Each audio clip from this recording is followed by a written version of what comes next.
描け降臨の門舞い降りよ白銀の翼ライド・ザ・ヴァンガードシーカーシング・セイバードラゴン。 What's going on, card fighters? Matt and Josh here with Team Zero. And we're going to elaborate on a deck profile we showed you earlier with Thingsaver. Kind of give you more options, more in-depth look at things you can do to counter other Thingsaver decks and other decks in meta. So, yeah, obviously this is the best deck right now. It's topping all over, top nationals. It's just, it needs to be discussed. It's obviously the best. Obviously, everybody uses this starter right now. Pretty standard. He goes right into your soul. It's really good with Thingsaver. Obviously, want to get him to your soul. Call the Blaster Blade. He's good. Problem is, he kind of gets cloggy with Wingle and Crossbow Seeker's effect. So, another option you could possibly run would be this grade 0, which would be Seeker Heart Me. I like Seeker Heart Me. There's some things I really don't like about him. Obviously, the 4K body. I mean, obviously, if you're laying a 7 down as your first attack, you're swinging a, what are you swinging there? So you're swinging 11. You drive check into 16. I mean, more than likely they're going to have a 7K. So obviously they can throw out a crit, out a stand. They can throw out a heal, and it's going to block it. You lose a little bit of your early game pressure with him. Obviously, the 4K body is going to hurt. But what he allows you to do is either you set him behind the Vanguard. His effect is anytime you perform Legion, he gains a total of 5K. So on the turns, you're going to activate Thingsaver twice. You're going to Legion twice. You're going to swing a 14K boost. Behind the Vanguard, or even off to the side behind a rear guard, it's going to make your columns bigger, and you're going to have a more aggressive push when you Thingsaver. And it's also not bad because when you're not Legioning, obviously Thingsaver gets a +2. So obviously you're swinging a 20, so you'll be hitting that 26K boosted. Same with Wingle. Wingle gets a +2 when he swings at a Vanguard, so you're gonna be getting to 26. Alfred doesn't get the +2 when he swings, but obviously he is a Seeker, so he'll be getting +1,000 there, and you're more than obviously gonna have other Seekers out there. That's as far as starters go. Best for Seekers. I think there's one out of the special starter deck that's a pitch drawer with a 4K body. I don't think he's that good. I would recommend against him. He feeds the soul, he feeds the discard pile, but again, 4K body, I think Party Seeker be your better bet. As far as triggers go, standard 8 crit, 4 heal, 4 draw. You can sub to 12 crit. You have a restanding Vanguard with the potential of restanding twice in one turn. Nobody's going to criticize you for 12 crit. But we have a special Seeker stand trigger that they put out that isn't terrible, but it has its place. You know, this one's pretty good. When he boosts someone that hits that's a Seeker, he can call it a grade 1. Obviously, it's tapped. But again, that helps out your Green Gall Seeker. You know, it's just bad that he's a 4K booster. And again, stand triggers. I mean, they're not. You don't see them a lot, and obviously crit triggers just have are so much better throughout the game. Like I said, again, getting out Seekers is good. Stand triggers, not so good. Yeah, his only placement as a booster effectively would be behind Vanguard, so maybe if you swung your rear guard out, but with Party Seeker being the standard, I just don't see it happening. So we're going to move on to grade 1s. Other options you can run at grade 1. This one a lot of people like to run. Flail Seeker, fantastic. When he's placed from your hand, when you Legion, on the turn you Legion, so kind of a specific timing effect, but not bad if you have Crossbow Seeker. He's an 11K. 11K boost or an 11K swing. Can help you out just to early pressure. If you don't have a good column, just hit that 11K Vanguard. You call him out with Crossbow Seeker or put him behind a 12K. You have a 24K column. It's effective. A little bit of pressure. So actually, he doesn't. It's not when you Legion. It's your Vanguard has to be in Legion before he comes out. It's when he's placed in your Vanguard as Legion. Yeah. So as long as your Vanguard is Legion and you place them out, he's an 11K. The thing about him, and I think you probably have seen most of the deck profiles. I see some running 2. I see some running up to 4. Personal preference, he's just, to me, I like him at 1 of. Behind Alfred, for a late game push, he's boosting Alfred to 11. Alfred's probably going to be at a 25, maybe I think 24, 25. Obviously, give him 25.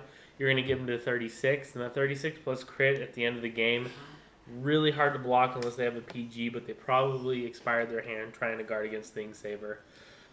He's really good. Again, I like to run 1 of just because Alfred can call him out.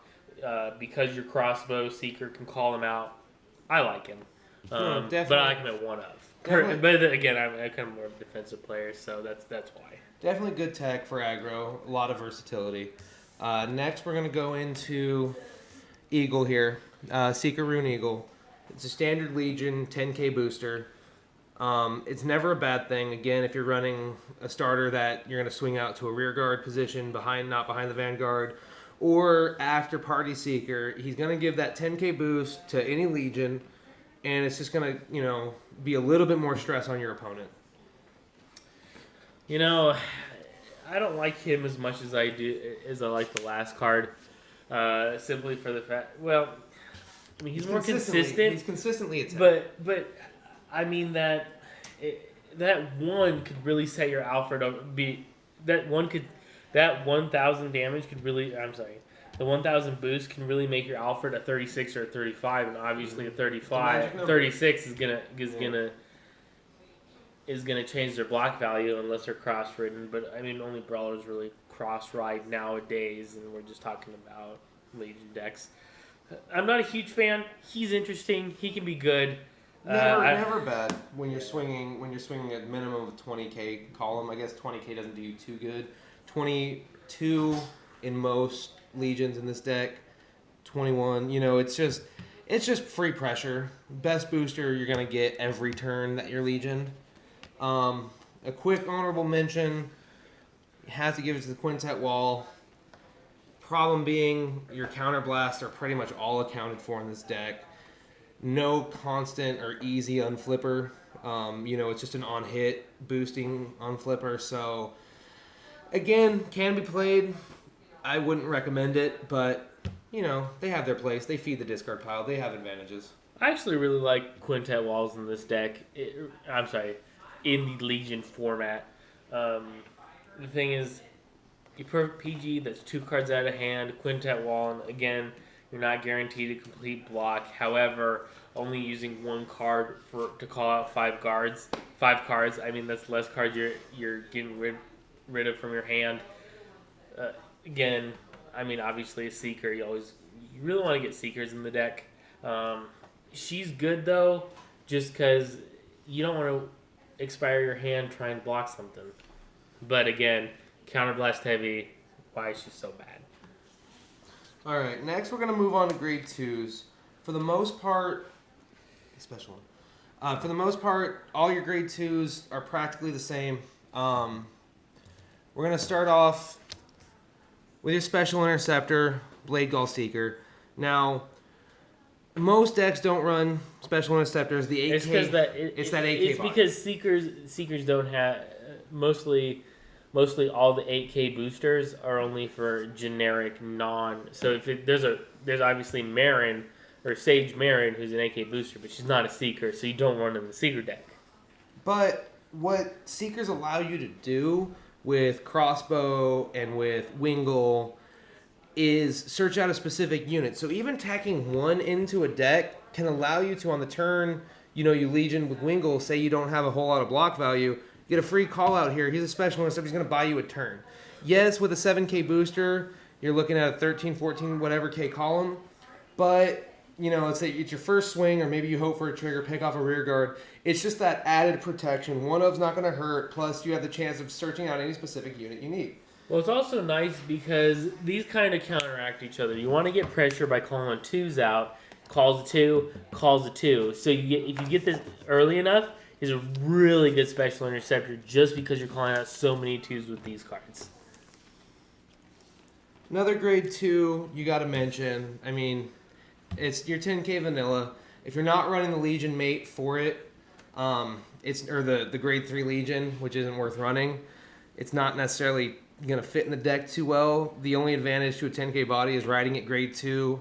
You set yourself up with pretty good scenarios in which you can 10k block out of a no pass.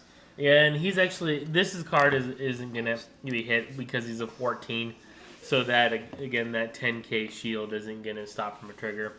Another thing I like to say about 10ks is I don't think they're quite so effective right now. The thing is, right before Legion came out, 19k columns was the thing. Everybody ran 12ks.